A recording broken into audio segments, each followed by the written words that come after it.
بسم الله الرحمن ذلك الكتاب لا ريب فيه هدى للمتقين. This book, in it there is no doubt. Now for Allah subhanahu wa ta'ala, or the revelation to say there is no doubt therein, means that a commitment is being made. So the revelation is making a commitment that therein there is no doubt, that it is a source of guidance for the muttaqeen. And the next 3 verses explain what the muttaqeen are.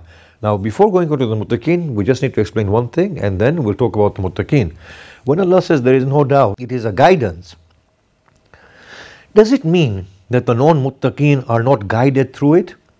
Is that an implication? The answer is no. All it means to say is that for sure it is a source of guidance for the muttaqeen. Other than the muttaqeen may also be guided aright. Otherwise, there would be no impetus for other than the muttaqeen to read the Quran. Or it could mean that in the absolute sense, it is a source of guidance for the muttaqeen. For the non-muttaqeen, of course, they will also be guided aright, but not in the absolute sense. It is like saying that when a non-Muslim reads the Quran, that they will not find cosmological truths in there. Of course they will. They don't have to be Muslims or they don't have to be believers. But then somebody may turn around and say, well, the non-Muslim can be a muttaqeen anyway. But if we look at the verses that come afterwards, we will say, can they? And the answer is yes, probably. A non-Muslim can also be considered as a muttaqi, depending on how we interpret the verses that are to follow. But what about an atheist? What about an agnostic? Again, here we can stretch it and say, well, an atheist may not be an atheist in terms of denial of God, but he only may be an atheist in terms of denial of a definition of God. But what about an enemy of God? They can never be muttaqi.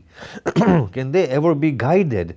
The answer is yes. If an enemy of God were to read the Quran, they can come out with historical truths. They can come out with cosmological truth. Are they not being guided? The answer is yes. So therefore, what does the verse mean? Hudan lil muttaqin. It means in the rightest sense of the evolution of the human consciousness towards God and becoming godly, it is a source of guidance for the muttaqin only.